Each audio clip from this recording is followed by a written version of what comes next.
then you will see 90% of your problem will go out. Really? 90%? Come on, real 90%? How can you make such a bold statement?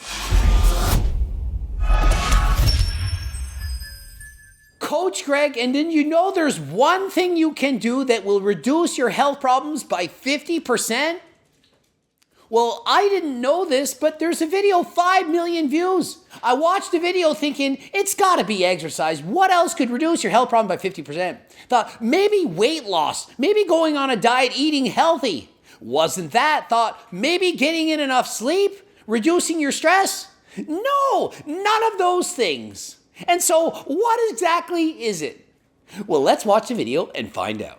Between one meal and the next meal, there must be an 8-hour space. That's it.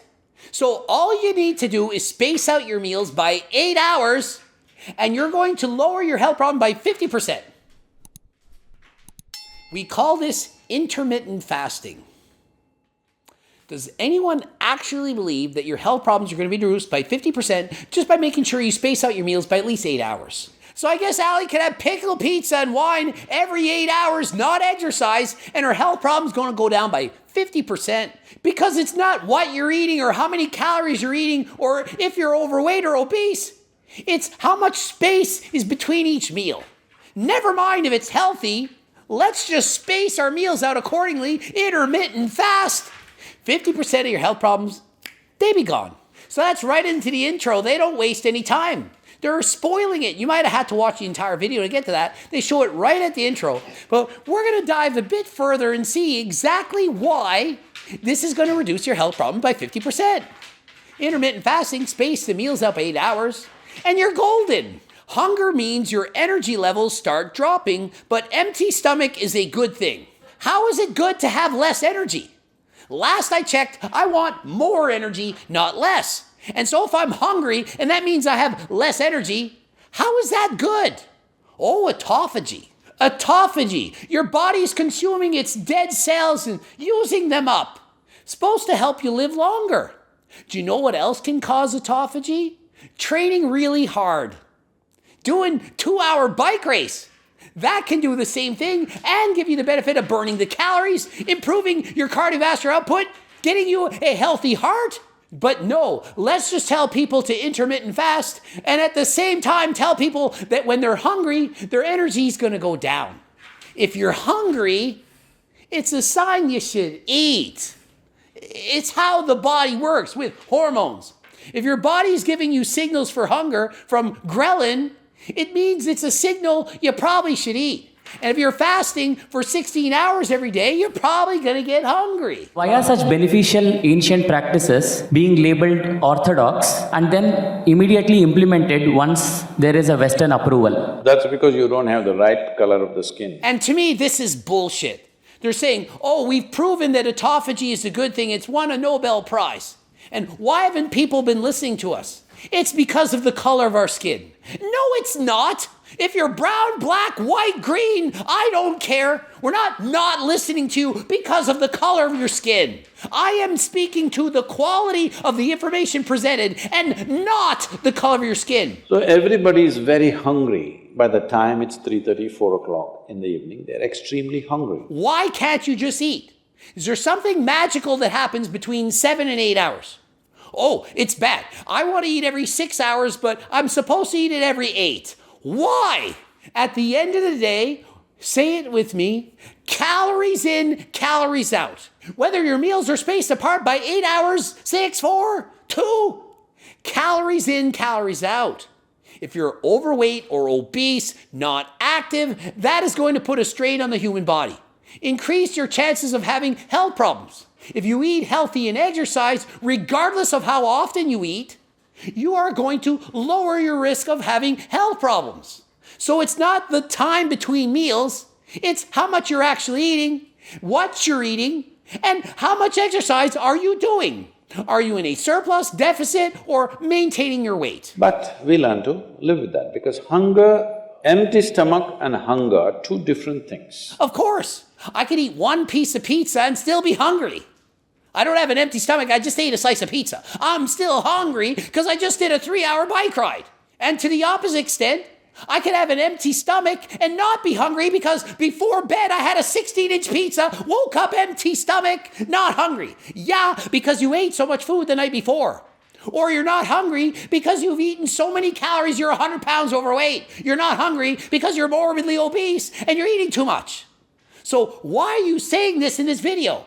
How does it make sense? Empty stomach and hunger are two different things. Duh! Hunger means your energy levels start dropping. Okay, so if you're hungry, your energy levels start dropping, so you should eat. But empty stomach is a good thing. Sure, it's good to have an empty stomach. Every time I wake up in the morning, I have an empty stomach, and then I eat.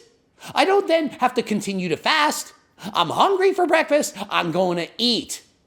Whether I choose to eat or not, that is your own choice. But I'm not going to reduce my health problems by 50% by skipping breakfast. There is no benefit, even including autophagy, to Coach Greg because I'm already training intensely by skipping breakfast and only eating in a certain window, intermittent fasting. There are potential downsides to it.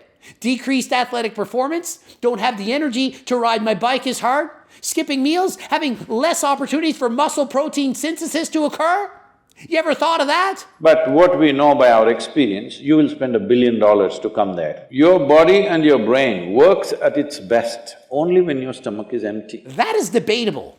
If I'm starving and I'm trying to think and make a video or write a paper, I'm not as effective as if I'm not starving.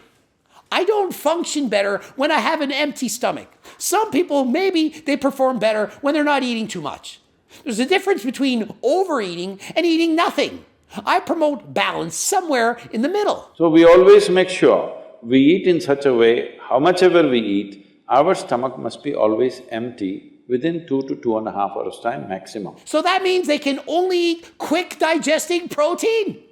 You can't have salmon steak because, well, it takes too long to digest. We'll just stick to whey protein. Heavens forbid we eat slow digesting protein or fiber in our meals because that would delay the absorption process. We need our stomach to be completely empty in 2 to 2.5 hours.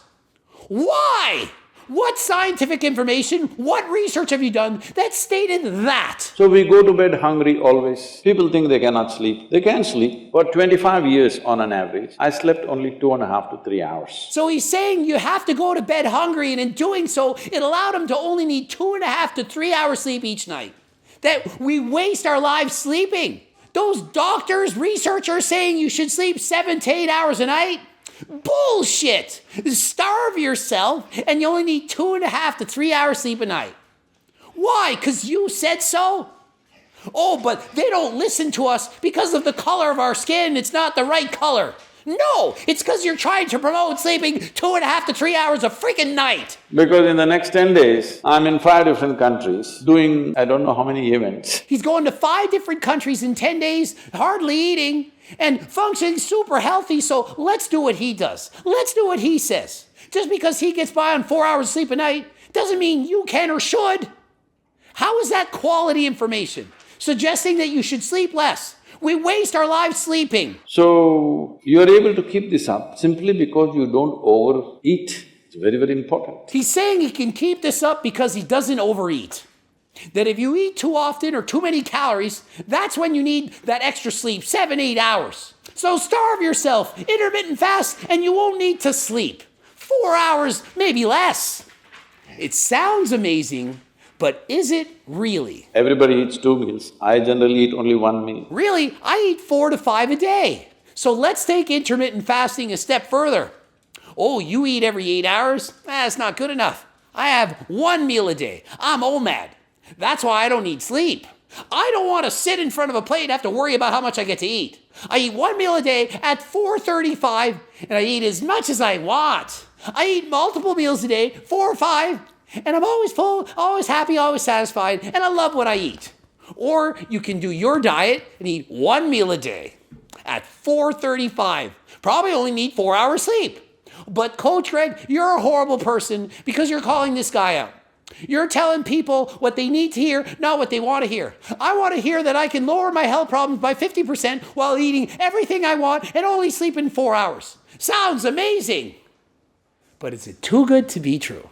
Is it too good to be true? You pile up things and then you have all kinds of problems. The first thing is inertia. Inertia is an object tends to keep doing what it's currently doing. If it's in motion, it tends to stay in motion. If it's sitting there not moving, it doesn't keep moving. What are you going on about inertia? Inertia means there are many levels of inertia if you don't notice all that. What?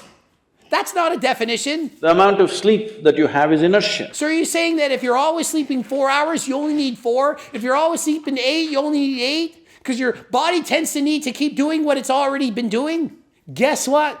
The human body genetically is supposed to get a certain amount of sleep. It's what our bodies were made to do. And you can't just say, if you eat less, 4 hours, you're fine, it's great, everyone can do it. It's not true. If that were the case, then you could just say, oh, just start eating 1,000 calories a day. And your body just gets used to it and you're perfectly fine. You can build all the muscle you need. Just eat 1 meal a day, 1,000 calories. It doesn't work like that. Your body has something called homeostasis. It's always wanted to remain in homeostasis, a point of balance that is optimal for performance. If you're sleeping 4 hours, it's below your body's homeostasis for sleep. You should sleep more. If you're eating 1,000 calories, probably not enough. Your body probably needs more. You eat more for better performance. Because you talked about American doctors, this is all being picked up here also. All American doctors say minimum 7 to 8 hours you must sleep. Sounds like if thousands of doctors gone to university, studied this, are saying all the same thing, there's a good chance they probably need that much sleep. Maybe not. But if it's not 7 to 8, is it probably 3 to 4? So the American doctors, they all got it wrong, and no one's listening to us because of the color of our skin. Really? Really? Or is it the information that they're critiquing? You're saying 3 to 4 hours. The American doctors are saying 7, 8. I'm from Canada, not from the US, and I'm saying 7 to 8 hours sleep, and I ain't a freaking doctor. So that means 1/3 of your life you must sleep. Great that he's good in math. 8 hours is 1/3 of 24. 1/3 of your life is asleep. Sorry, that's just life. Your life, you're awake for 2/3 of it. The other 1/3, you need to rest and recover and repair. One important aspect is people are eating much more than what they should eat. Simply because they've been told you must eat more, otherwise you'll become weak, this, that. Okay, I can finally agree with something he stated. He says that most people are told to eat more. They're eating too much food. That is correct. The average person is overweight or obese. That means most people are eating too much food. It's because food is highly palatable. Food is too readily available, too easy to get, too easy to overconsume. So he's suggesting you eat less. That's going to make you healthier. Absolutely. If you're overweight or obese, that can have negative health consequences on your body. So at least we agree on something. Most people overeat. So what should we do? Eat less. And so I do like this quote that came up on the screen. Every cell in your body is designed to create health. They're all working hard to create health except you. And by that I mean, you're eating the shit, you're eating the crap, the junk, you're the one sitting on your ass and not exercising, you're the problem. Your body wants you to be healthy, for the most part. I mean, yeah, I get it, your body isn't always trying to do good things. There are bad things that can happen in your body, cancer and so on, but let's not get pedantic. For the most part, you are not treating your body like a temple. You have one body on this earth you can't trade. You have one body that you're going to live in. Give it some respect. Do what it needs to do. Exercise. Eat healthy. That is a message that I can promote. Minimum 8 hours gap is what is recommended in yoga. Between one meal and the next meal, there must be an 8-hour space. But no, you don't need to give your body a minimum of an 8-hour gap between meals to be healthy. I can agree with you there. If you do this, you will see half your problems of health, whatever you have health problems, minimum 50% will go away in 6 weeks' time. And he's making such a bold claim. If you do this for 6 weeks, separating your meals by 8 hours, you will see a minimum, at least a 50% decrease in your health problems in 6 weeks. I don't even know if exercise can do that much. Maybe, I hope it can. I pray that it does, but 50% decrease in health problems in 6 weeks just by separating your meals by 8 hours, that's a stretch. Maybe 5%, 50, really? I mean, that would be like me saying, hey, if you take testosterone in 6 weeks, you're going to see a minimum of 20 pounds of muscle built. Really? Minimum? At least 20 pounds of muscle in 6 weeks? No. And so I don't make stupid and bold claims like that. I don't say testosterone is stronger than steroids or SARMs. I just preach what it does. 4 pounds of muscle gain on me in a month. Doesn't mean it's going to gain 8 pounds in 2 months. It means it gained 4 pounds of muscle in 1 month. If you have a little yogic practice, something meditative within you, then you will see 90% of your problem will go out. Really? 90%? Come on, real 90%? How can you make such a bold statement? And he says, people are eating and drinking all kinds of rubbish, and they go to the doctor and say, fix me. 100% agree with this. So he does make some good comments, it's just some are not. And so it happens all the time. People eating shit, junk food, crap, sitting on the couch. Love yourself, forgive yourself in this time. Gaining weight, becoming obese, morbidly obese, going to the doctor, fix me. What pills can I take for my blood pressure, my cholesterol, my type 2 diabetes? Fix me. The answer, the magic pill that you're looking for? Diet and exercise. Eat healthier, do some exercise, lose some weight. You do that, you are going to decrease the strain on the healthcare system. More people will be healthy, fewer people will need to go to the hospital. There will be less strain on the healthcare system in total. There will be less strain on the healthcare system. Problem is, people want the magic pill that they don't have to do any work for. They'll swallow the pill, they'll take a flu shot, but they won't go and do 150 minutes of cardio a week, or put the fork down, or eat low-calorie dense foods, fruits and vegetables. They're looking for the secret diet, keto. Why not give the Circle diet a chance? $39.99. Circle diet book, my life's work, explain exactly how to lose weight and keep it off. Also have cookbooks, amazing, delicious, low-calorie recipes that are filling. You won't be starved, you won't be hungry. A diet that you can follow for the rest of your life. Follow the tens of thousands of people who bought the books and recommend it to other people. If you've tried yo-yo dieting in the past, you can't seem to lose the weight or keep it off, you haven't tried my diet. Oh, I've tried everything. Have you gotten my Circle diet book? Have you purchased my freaking cookbook? If you haven't, what are you waiting for? Ending it here. GregDoucette.com for coaching, Greg Doucette IP Pro. Please watch the bloops, of course, harder than last time supplements, including testosterone. There's tons of supplements. Click the link in the description. Cookbooks, the Circle diet book, training books, coaching plans by me and my team. Subscribe, click that bell button to be notified, comment for the algorithm, and until next time, I am out.